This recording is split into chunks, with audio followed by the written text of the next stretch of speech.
I'm here to protect. I don't know what you're saying. I look back at Anna and then at the two dead bodies beside her. My stomach churns.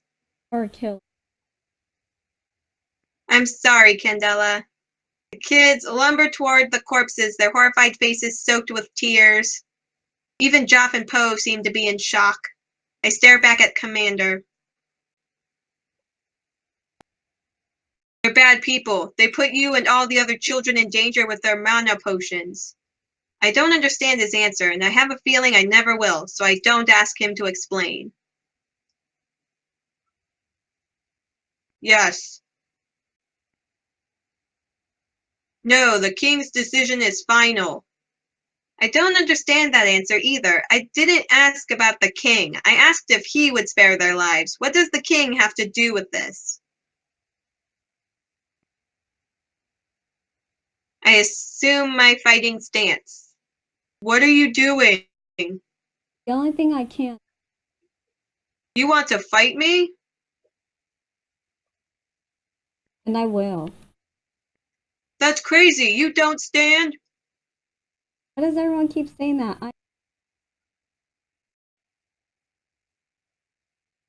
Very well. If you can beat me, I'll let them go. If you lose, you must go back inside with the other kids. Commander addresses all the Dragoons with a loud voice. No one is allowed to interfere. This is a fight between me and Janis. Is that clear? Yes, sir. And with that, the Dragoons move away and make the arena where we will fight. Oh, here we go. Fighting stance, Mortal Kombat style. Commander and I stand some distance apart. We watch each other's stance. Commander looks scary. Look at his face. I know, that's scary. Commander doesn't move, his balance perfect. A fearsome foe indeed. Can I actually defeat the Dragoon, Commander? One opening, that's all I need. As long as I'm careful, I'll win. Whenever you're ready, Janis. I can't hesitate.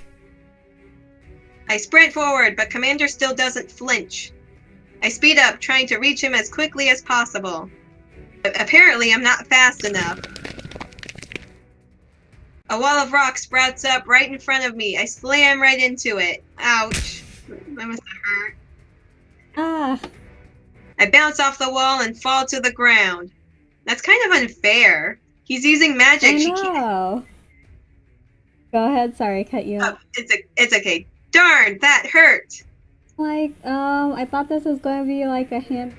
But then again, mages probably don't know how to do hand. Because they've only been taught. I guess, but he's a police officer. Shouldn't he know hand-to-hand? I guess they got too reliant on that. They got too lazy, basically. Yeah, because I remember the Dragoon she knocked out. She's like, oh, well, he could have prevented that. But yeah.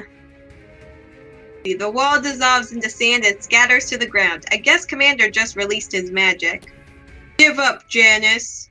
Never. Good, I was hoping she'd say never. See, I dash forward again. Dude, please don't do the same mistake. I know, run around it. Even though I was injured, I did manage to get close enough to him, too. This time, I'm blown away by a gust of wind. Wow, now he's just taunting her. No. What a jerk. I managed to rotate my body to better break my fall, but it still hurts. It's only more frustrating when I realize that the wind has thrown me back to where I started. But I get up. He's so annoyed. Me too. But when I look at Commander, he looks as though he's taken a hit. He looks as if he's in pain. What hit him? But that expression only lasts for a moment. Don't you realize that you can't win? No. I try again. Wind again? But the same thing happens. Even so, I get back up. Don't you see? Your technique is useless in real combat. Because you have magic. I think it's effective. It's just because you have magic. You're so unfair, Wolf. It's useful against unsuspecting magicians. But if your opponent is aware of your technique, it's easy to defeat. Of course it is. You haven't beaten me yet. Get him, Janis. Oh, come on. I haven't even gotten halfway to him before his wind blows me away again. My body is hurting, but I force myself to get back up. Basically, Wolf's gonna have to kill her. He Yeah. won't. So maybe it'll be a wake-up call. Yeah, or restrain her with ice or something. Oh, that's true. Ugh. I wonder what Joff's thinking. I know. What is Joff thinking?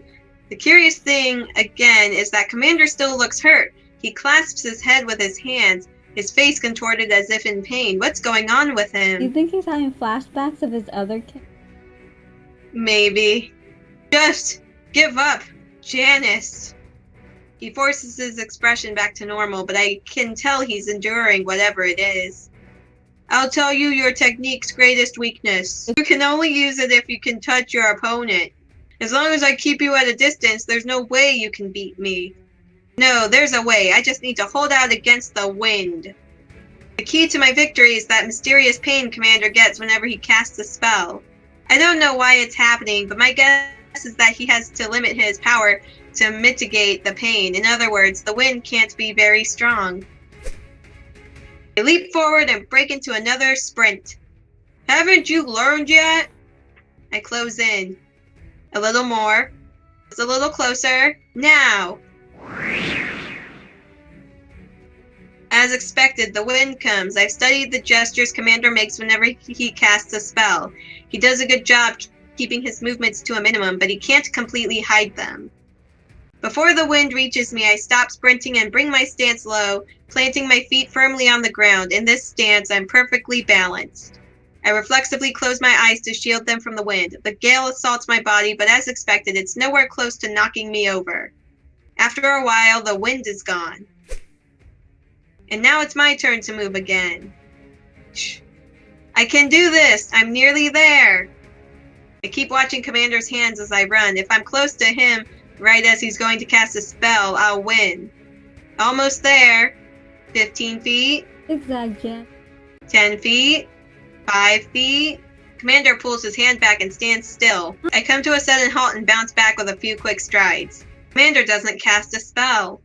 Doesn't even move. What's wrong? You were finally close enough. Why didn't you use one of your techniques? He knows. My other weakness. Your moves are mostly defensive, aren't they? They work by making use of your opponent's own power and redirecting its energy, but that means that if I don't move, you'll have to rely on your own strength, everything your 13-year-old body has to offer. Gee, thanks, Wolf. I suppose you could also go on the offensive by feinting an attack and forcing your opponent to move. Give up, Janis. You can't win. He said that a lot today. As I said, your technique only works on unsuspecting magicians. Commander is right. There's no way I can win. Let's stop here. You've done well for someone with no magic, but let's stop playing around. I can't counter his attack if he doesn't attack, and in that case... Wait, he can't not attack. He has to attack. It's your loss. As you promised, go back inside and... We're done yet. I know. Commander furrows his brow. He must know the fundamental problem with his strategy, which is why he really wants me to give up and declare my loss as soon as possible.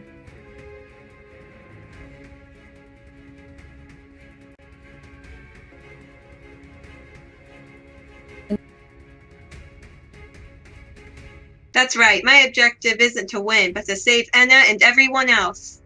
Commander did a good job figuring out the flaws in my technique, but he should have known the philosophy of the art itself. Avoid confrontation.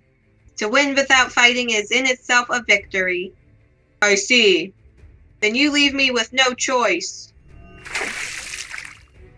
Ah! A jet of water bursts out of Commander's hand. I sidestep it, then break into a dash. Commander used that last spell as a chance to leap back and put some distance between us. But it doesn't matter, I already know how to get close to him. Commander's face is twisted in pain again. He aims his trembling hand at me.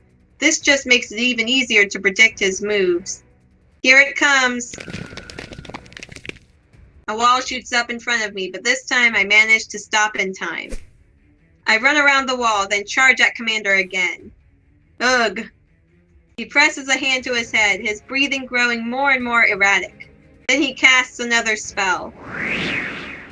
This gust is a little stronger than the previous one, and this time it manages to send me flying backward even though I prepared myself like before. Ugh. But I ignore the pain, quickly scramble back to my feet, and sprint forward again. Ugh. If anything, the last spell seems to have left Commander in an even worse state than myself. His body is shaking, and he is sweating profusely. Almost there. 15 feet, 10 feet. This time Commander gets ready to attack. His hand gleams. 5 feet. Commander aims his hand at me, but... Arg! With a pained scream, he drops to one knee. His trembling hand is still aimed in my direction, but nothing comes out. This is my chance! I move sideways, grab his wrist, and spin him around. He was already in a pretty awful stance to begin with, so I should be able to do this. No, Ashley, don't! Aw. What did he say? No, think later. I have to finish this. I twist Commander's wrist and aim his hand at his own face. Hug! Terrible. With that warning, he casts a powerful spell. The blazing tornado swallows both of us up. The wind is much stronger than anything Commander cast during our fight, and the swirling fire only makes it worse.